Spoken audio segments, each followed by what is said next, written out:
Welcome to Music Matters Podcast with Daryl Craig Harris, talking about all things music with celebrities, artists, music business insiders, and more.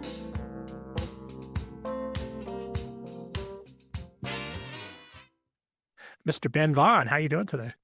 Hello, I am great. I'm great. So you're coming to us from, I think you said the Mojave Desert. You're out in the middle, kind of in the middle of nowhere. Is that correct? Centrally isolated is how we go.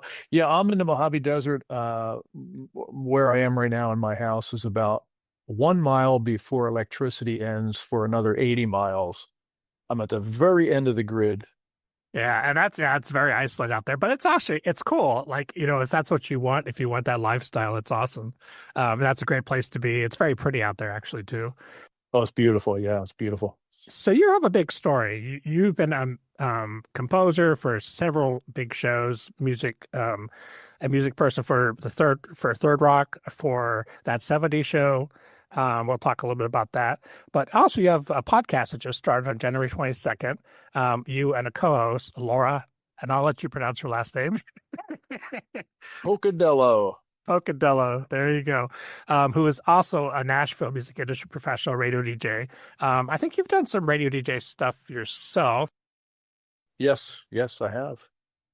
So yeah, so tell me about the new show and a little bit about your background, how you got into not only podcasting but being a working in music on those kind of shows, because that's a big deal, as we know. Well, I was discovered. I guess the way I got into doing TV music is pretty simple. For some reason, during a time when surf music couldn't have been more dead, it was a dead language. I decided at like age 15 to become fluent in surf guitar. I love surf music, starting with Joy and Eddie, which is not really surf, but then going into Dick Dale and everything else. I spent many, many hours perfecting surf guitar, which had no value in the marketplace at all until Pulp Fiction. Ah, right. Yep. Overnight, I had the coin of the realm. I had a talent that everyone wanted. So I came to Hollywood and I got hired almost immediately to do the music for Third Rock from the Sun. They wanted something different outside of typical sitcom music, and I arrived at exactly the right time, fluent in the right sound. So it finally paid off. Yeah, and so one of my gigs, I've had a lot of gigs, is I used to play with Frankie Avalon and the beach music stuff, and I also Really? and I play with the Champs too, the group that did Tequila. Whoa, I love the Champs. They were all old guys. I was the young kid, but I kind of grew up, and also being a Southern California kid, I grew up with surf music, really hearing a lot of that. I guess Dick Dale and all those guys. What really drew you to surf guitar? Was that just something that just kind of captured you, or? Well, it started with Joy and Eddie. When I was 6 years old, my uncle worked at, I come from Camden, New Jersey. Okay. And Camden is where RCA Victor started.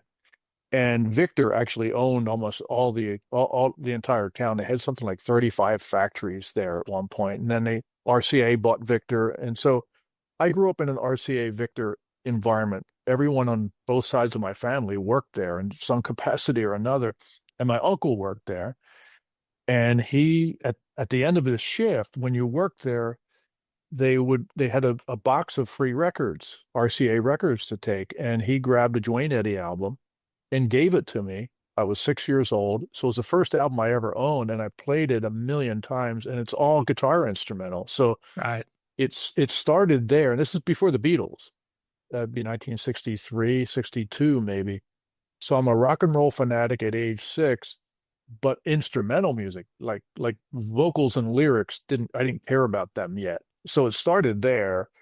And then when first time I heard surf instrumental music, I thought, wow, they're adding reverb to it now. A lot of reverb too.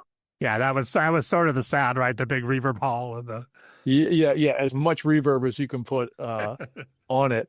And I fell in love with that too. So it was kind of, I almost don't remember life without that sound in my head or in my life, Yeah, and obviously too, it's kind of known as a Southern California, sound, I guess, in a way. But Yeah, so guitar, it led you into doing moving to Hollywood, doing the music, getting into music, doing the TV shows. And they were looking at kind of for that sound. What was it like working on those shows? Because those are both very popular shows, and I'm sure you've done others as well. But how did you get specifically like with the '70s show? How did that happen? Did they just call you out of the blue, or? Same creators. Ah, okay, So so we're working on Third Rock from the Sun, and then they say we have an idea for a second show, and you're already the composer, so start coming to the meetings. So I was there from the very first meetings about what that '70s show was going to be. I was there for the some of the casting sessions and the table reads. They wanted me to be part of the team awesome. because, '70s music, you can't do that '70s show without, without caring about the music, right?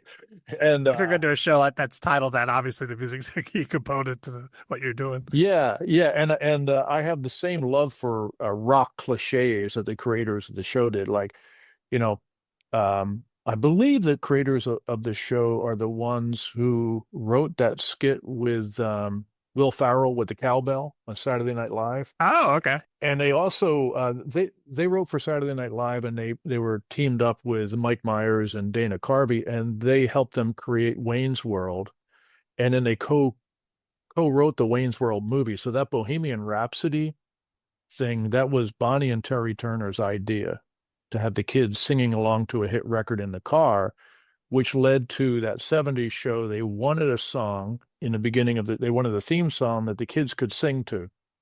And I pitched In the Street by Big Star, and they loved it. And we did a re-record with Cheap Trick, and that became the theme for, like, I guess it was eight seasons. I think we went 8 seasons on that show. Yeah, and a much beloved show. I mean, but both those shows are, Great show. yeah, they have long legs, which I'm sure is good for royalties. I hope. But Well, I don't need much money out here, right, yeah, right, yeah. but when I do, Yeah, it's good to have. What's the not to just focus on those shows, but what's the a lot of people are curious about how that works. What's the schedule on a show like that? It's got to be very intense.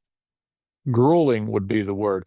Episodic TV, you are on real deadlines because, especially if there's a specialty scene where they want you to underscore something, uh, I would get the final cut of the show on a Tuesday, and then we would be doing the final mix on Thursday, and then it would be on the air within a few days. So we, in both shows, so I'm doing 2 shows like that. It was intense. But the great thing about it is any neurosis I might have had as a composer or as a writer were gone because your first idea is the only idea. Yeah, you don't have time, right? Right. It's like your job, if you're writing for a newspaper or you're on episodic TV, you don't have time to think, to second guess anything. They fire you if you do, actually. So Yeah, and but do you find too, like, I mean, and obviously with the podcast we're gonna talk about that, but do you find it's important to build a good team around you, to make that happen? And obviously making the yes. connections is an important part of that process. Yeah, well, I had to, I built my own studio and I had a staff of people around me, engineers and music editors. I got so busy. At one point, I was doing 3 shows at once, and I had music editors leave my studio with hard drives, and they would go to the mix down sessions because I didn't have time. I didn't have time anymore. Right, you can't be everywhere. Yeah. I was in a building with no windows, just hacking out music, and I loved it. I loved it. It was romantic because, as a creative person, um, I always created from inspiration. Uh, and which meant it was sporadic. Like there might be a month goes by where I'm not inspired to write a piece of music, and it was cool. Nobody cared. I had a record deal, but I didn't need to deliver more than 12 songs per year. And that's actually after what you're doing, that's actually the easy part of the day, right? Yeah, exactly. Yeah. And when I got into TV, what was really cool about it is I found out that I'm not only a creative person, I'm also a craftsman when necessary. And I was curious about whether I had what it takes. One of the reasons I came to California to do music for TV and film is I wanted to see if I had it, if I had that talent. Because I admired all these composers, and songwriters, brill building songwriters. They're locked in a room with an upright piano, and they're trying to write a follow up for the Drifters. It's like a magical scene if you're a songwriter, that whole that whole thing. And also too, being able to, like you mentioned, to be able to deliver one after another consistently for years. It's not just one album. Yeah, It's the grind for 8 years, however many, if you're lucky. yeah. If you're lucky, If you're you get lucky, the if gig. you're lucky. Exactly. I worked on a lot of shows that only made it like one season or a season and a half. Sometimes they didn't make it out of the pilot.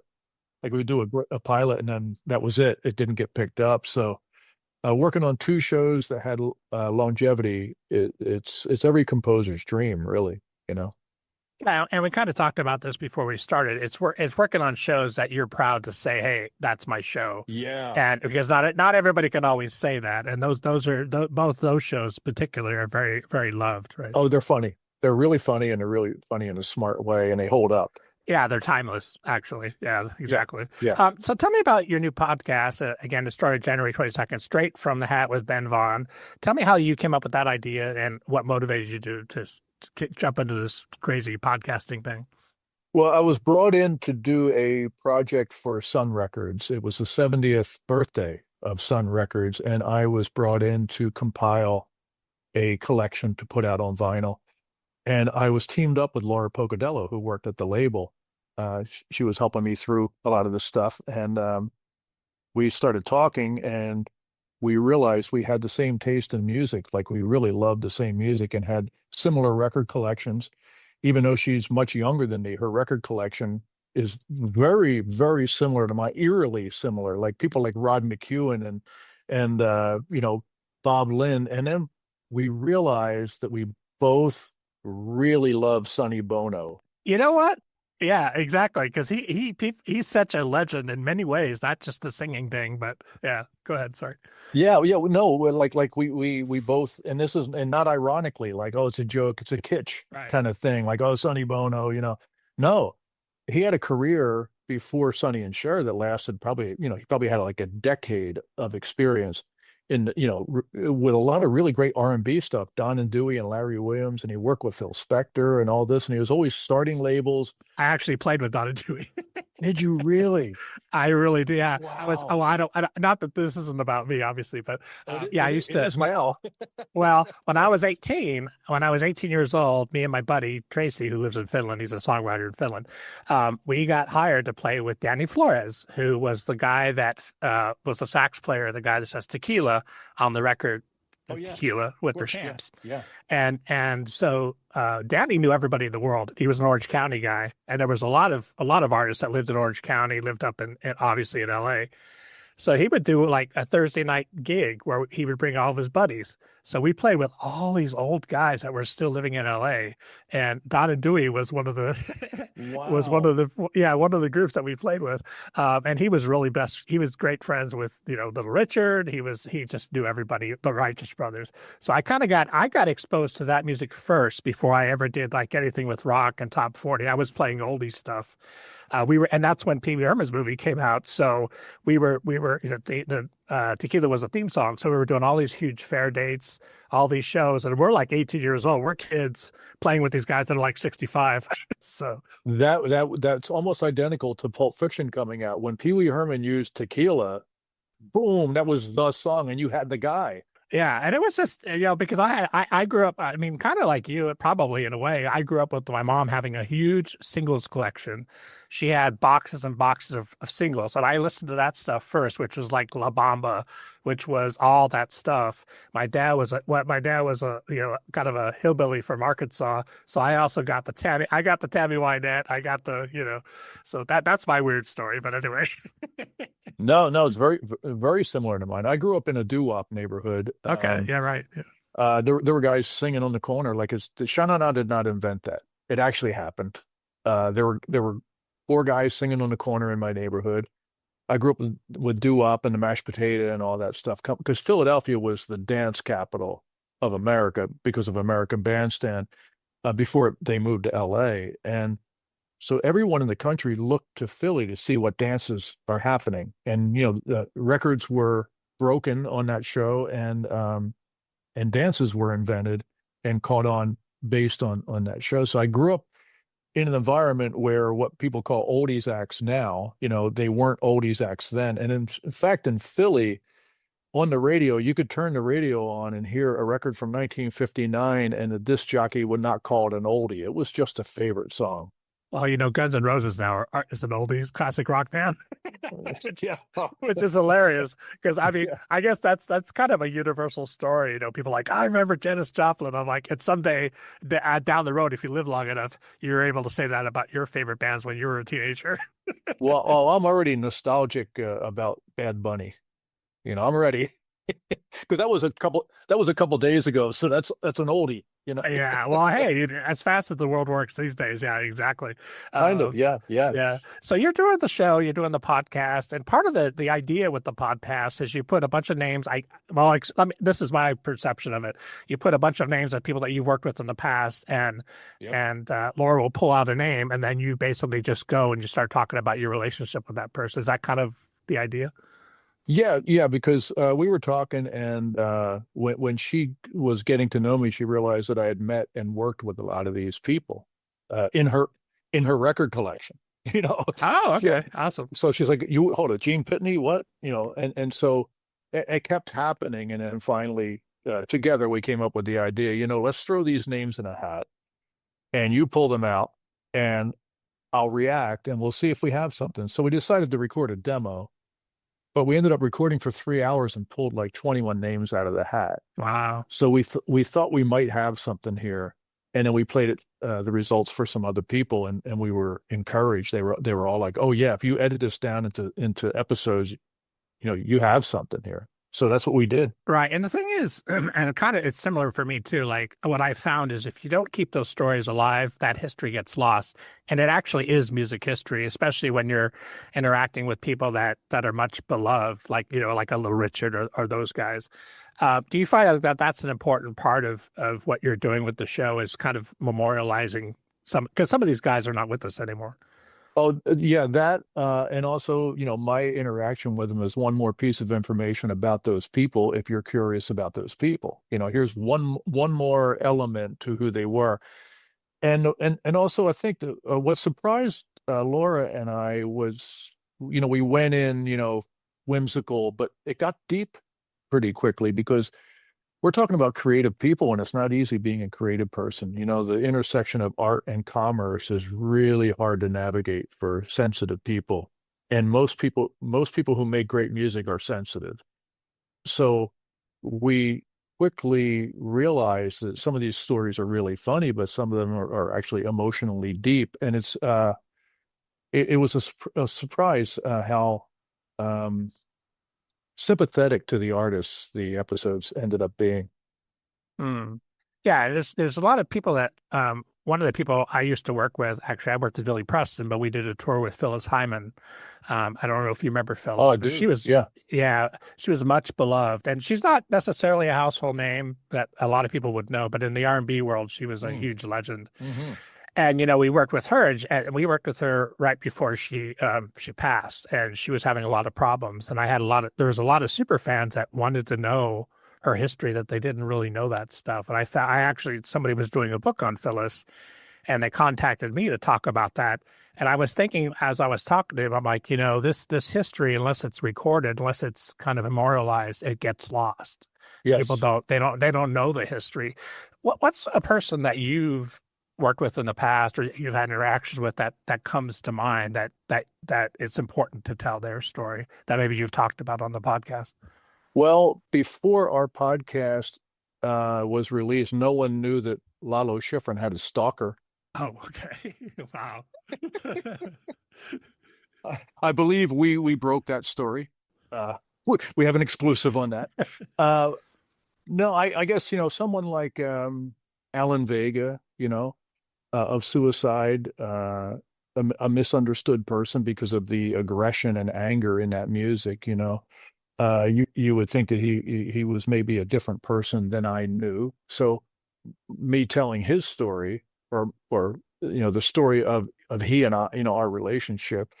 Alex Chilton, very misunderstood person. Hmm. Trying to think of who else. Charlie Feathers, the rockabilly, Memphis rockabilly genius or some genius, he, uh, knowing him and working with him, that episode is coming up, and that's a really interesting one. I loved all these people, we're not dishing dirt or anything. I love meeting and working with all these people.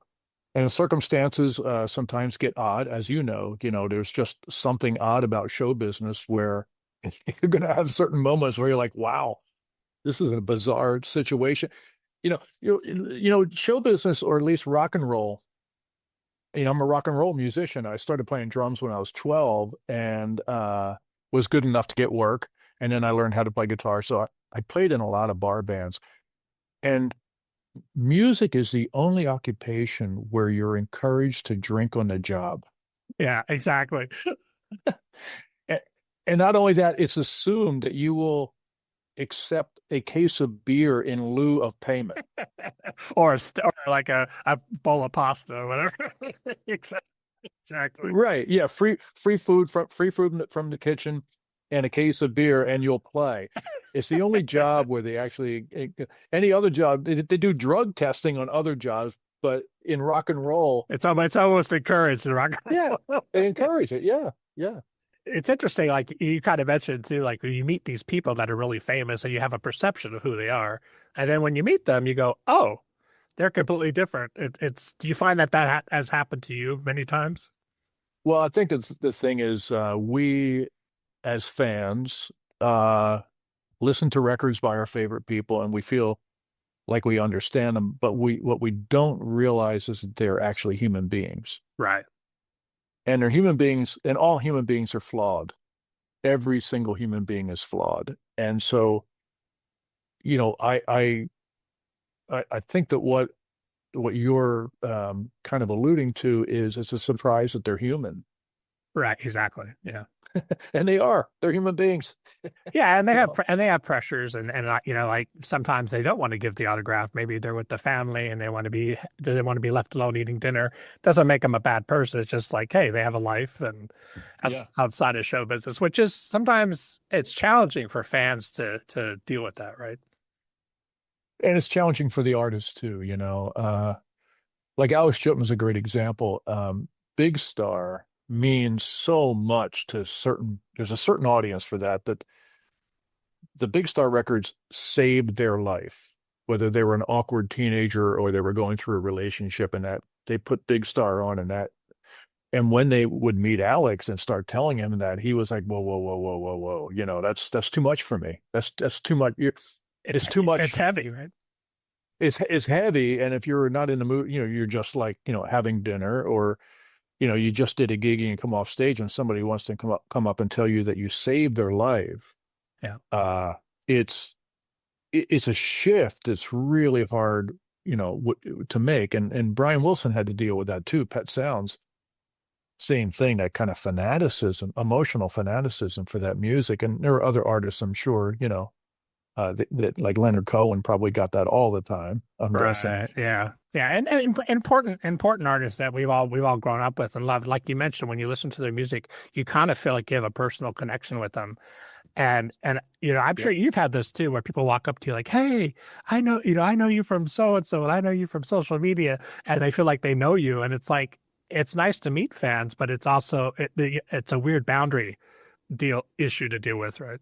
It is. It's strange. It's strange. Luckily, I'm not famous enough for it to be an inconvenience in my life. It's just Well, you're a well-known guy, but I understand. it's a surprise when it happens, which takes me out of wherever I was. If I'm walking down the street by myself, all of a sudden I'm taking a selfie that is immediately being uploaded to the cloud, or on, over live Facebooking, like when I was just looking in a store window only a minute before that. Right. Yeah. Do I have something on my face? How's my Right. Yeah. I should have shaved. I I should should have have. shaved. Yeah.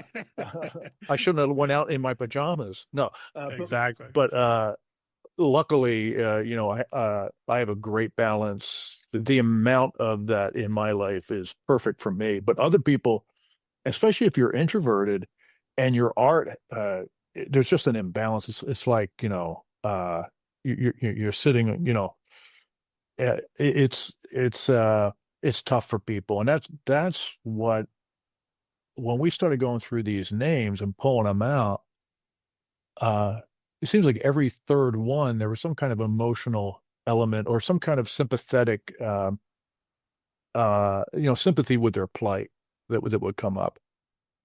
Yeah, it's interesting. We spent some time with Little Richard. Actually, speaking of Don and Dewey, Dewey came and got us one day and took us up to the well, it used to be known as the Riot House up on I guess Hollywood Boulevard. And Little Richard was actually living there. He lived at that hotel. He had kind of a ranch, and he gave it to his family. He liked living in hotels, so he had this room set up with all of his photos. I know it was really weird. All Wow. of his photos, all of his photos and stuff. And we spent 3 hours with him one afternoon, and him just telling stories. And I was sitting there thinking, even at a young age, I was 18. I'm thinking, man, this is gold. Yep. Like these guys all have, especially somebody like that. Um, you know, um, Carl Perkins, those kind of guys that they have such deep stories. Do you find like the podcasting format, is that a great place to kind of to share that with fans and kind of like your personal stories with them? It seems like that would be so interesting to hear that. It's great. It's great. And I've never done a podcast before. I have a syndicated radio show that is available as a podcast, but it's recorded.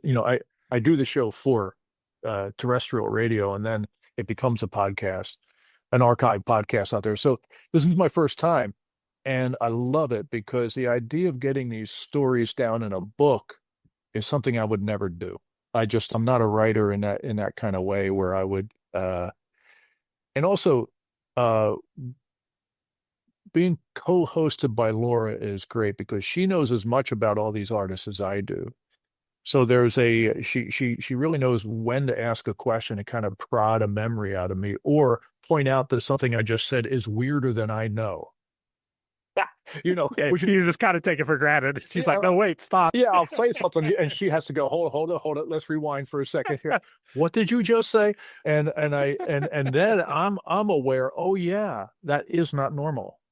Because it all feels normal to me. Your memories are your memories, and you don't realize that an outside perspective might be able to shine a light on how unusual or unique, that memory is. Yeah, exactly. Yeah, and I mean, also too, podcasting is more of a long form content. It's not a 30-second 1 minute blurb on a story. Yeah. So you're able to really dive deep and explore things that are kind of in a different way. So you have so much experience. What's some advice that you would give to people? Not only just, I mean, obviously doing if they want to get into the whole TV show music thing, but also just interacting and building teams and connections in life. How important is that? Wow. My career, yeah, my career is so customized and odd that you would almost have to be me for any of what I did would work. I don't know how else to explain it. Because I was told that I was too weird for the record business. Like my first goal was to be a recording artist who wrote his own material and performed on stage. That was it. And I got a record deal in 1985 or 86, and I made albums and I was on tour a lot. And I was always being told that I was too weird for the record business, that my tastes, I needed to pick a lane and become one thing, and I just couldn't do it. I was incapable of it.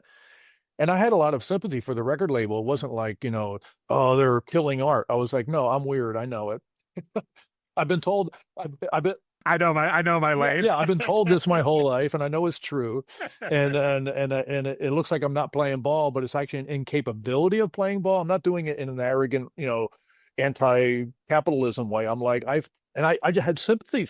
I had real sympathy for the record labels. Like I wouldn't know how to market me either. So how can I be mad at them? And then network TV decided that I was not too weird. We're talking mainstream NBC must-see TV in 1996. They said, no, you're perfect. Don't change.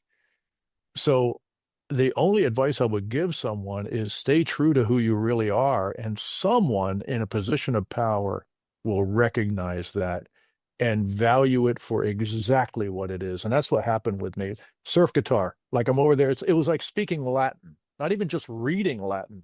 I was walking around I would show up, in a band. I would join a band and I would start speaking Latin on my guitar. And they're like, no, no, no, no, no, no.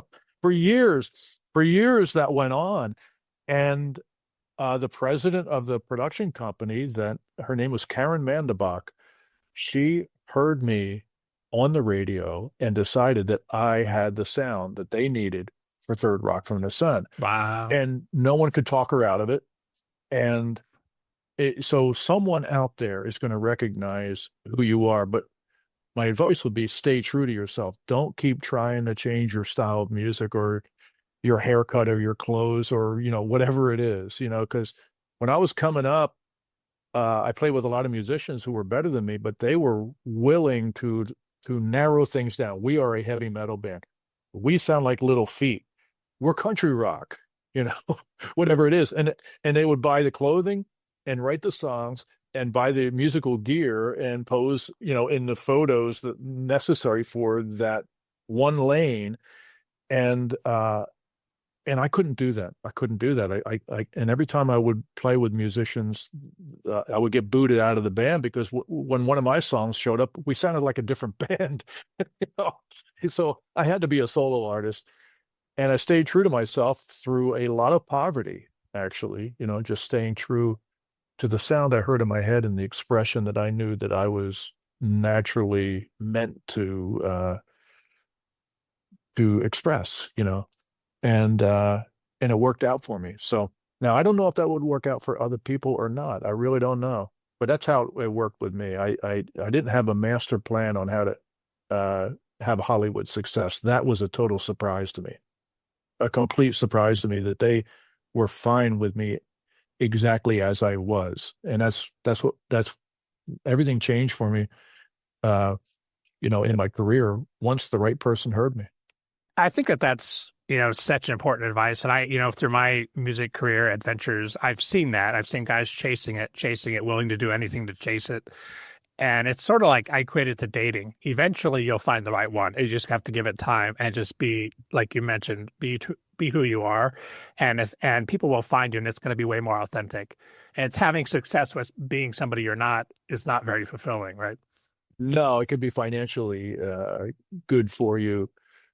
Well, it depends how much you care about being yourself, Yeah, some people don't. So, but Exactly. yeah, I get it. I kind of envy them. It's a simple life. Yeah, having no compass and no morals. Yeah, yeah. Just going with the wind. But I'm very aware of who I am, and I can't escape it. I know who I am and what I'm capable of and what I'm naturally drawn to do as a creative person. Yeah, and you got a very big, huge lucky break, but then you did the work, and that's the thing. Because when people Yeah, they get the break, the big break, they got to be willing to lock in and get it done, and not like I said, it's not just one album; it's years of grinding, yeah. years of getting it done at a high level. So that's an amazing story, and I think it's very inspiring. I really admire what you do. Again, those shows that you worked on and the artists that you worked with, it's all quality. And it's all people that still love. They're going to be loving. It's timeless stuff. So that's really, I think, very exciting.